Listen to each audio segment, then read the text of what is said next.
Para po ma-remind lang kayo at kung hindi nyo pa po napanood, tignan nyo po yung ibang mga kagaguhang pinagagawa nitong kupal na to sa mga kababayan natin.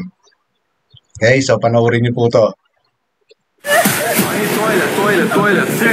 Toilet, please, toilet.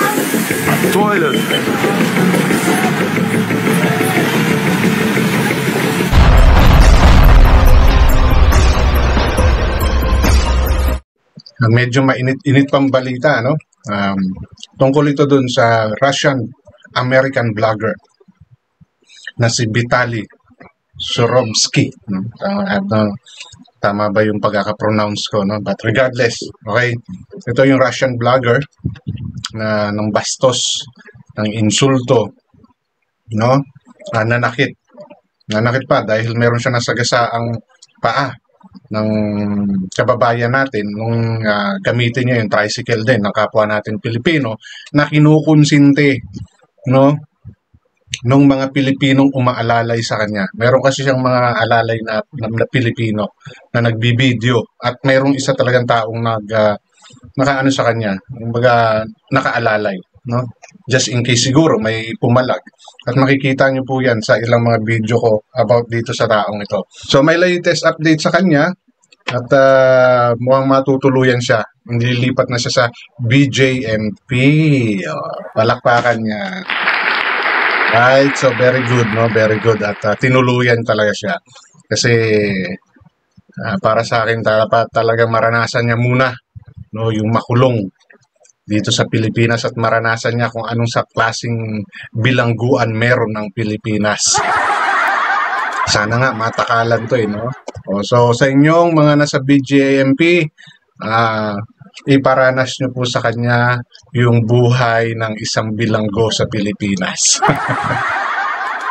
Naggrabe po kasi yung pambastos na ginawa nito sa kapwa nating Pilipino at ipapakita ko po sa inyo yung mga video na yon, no? Medyo mayroong mga nag-compile na lang at kung gusto niyo pa pong makita yung iba, nasa ibang content ko rin po, mayroon ding mga video doon na kung saan yung ginawa niya sa BGC, no?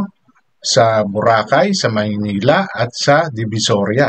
No? Marami po siya mga ginawang katarantaduhan na inabala niya yung mga kababayan natin at binastos niya yung matandang Pilipina dyan sa BGC.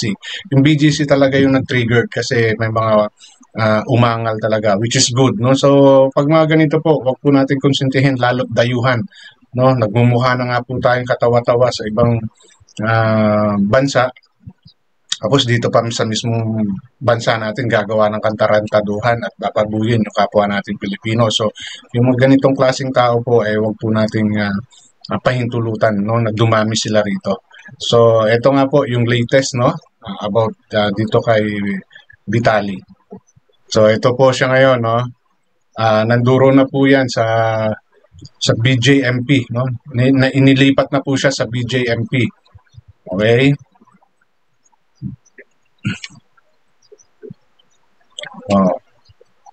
Yan po yung mga litrato niya.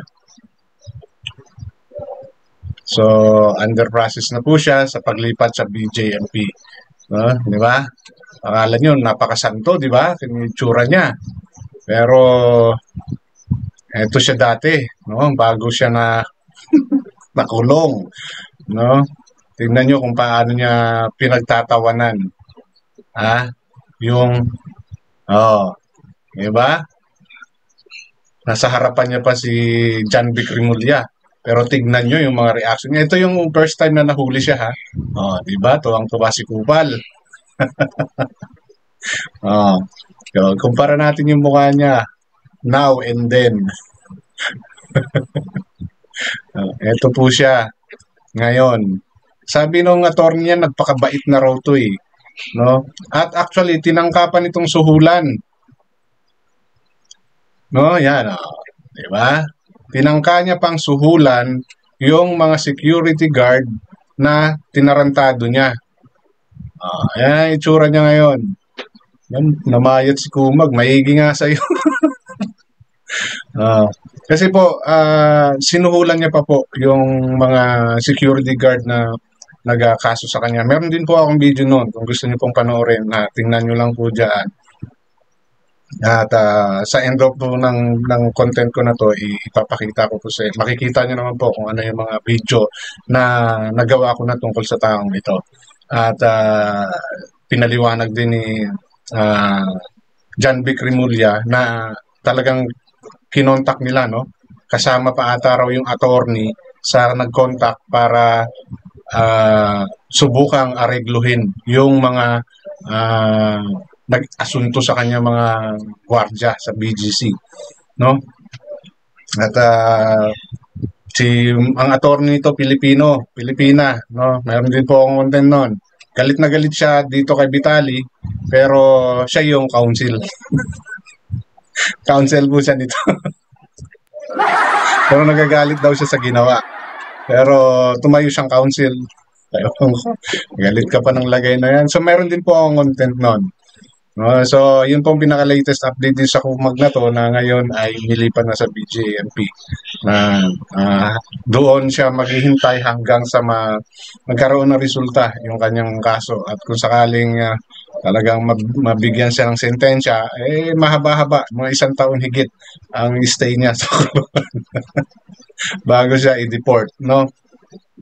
So, sana nga, no, magtuloy-tuloy yung kaso at mahatulan talaga siya makulong, no, sa kulungan ng Pilipinas para magtanda tong kupal na to. Kasi doon sa mga bansang pinuntahan niya, after siyang mahuli, dinay-deport.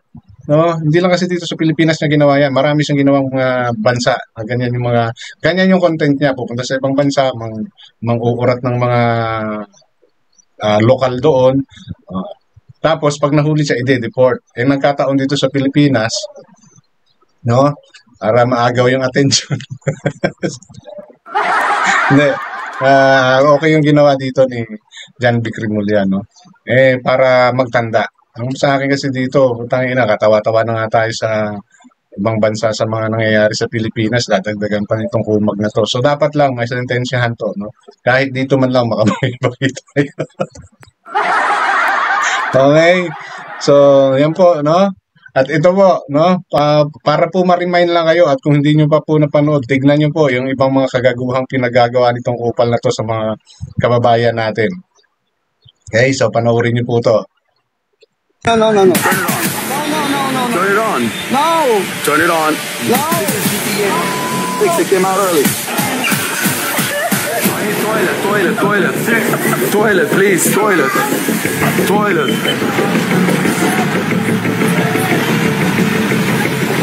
Umakyat sa sakayo pa ako ng tricycle, no?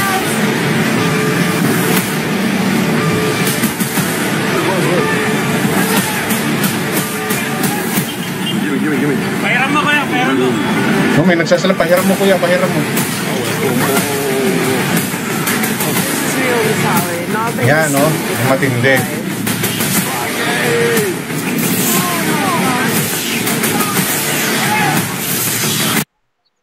So, yan po yung mga katarantaduhang pinagagawa niyan. Diyan sa jeep na yan, nakita niyo yung mamang nasa labas?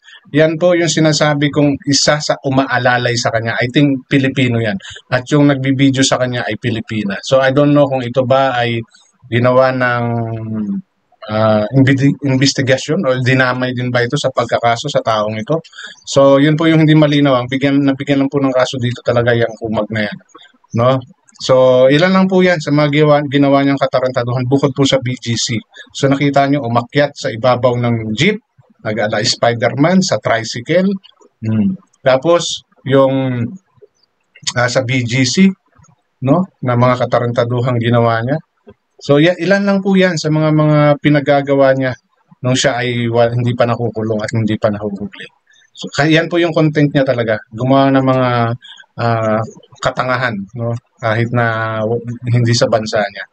And I think even kasi Russian-American to green card holder ata siya ng Amerika at kay Russia siya. Pero ultimo yung bansa niya, ayaw na siyang buuin. Ayaw siyang tanggapin.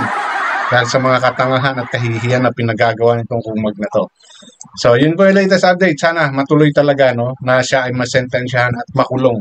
No? Minimum of 1 year ata pwedeng ikulong sa kanya bago siya i-deport.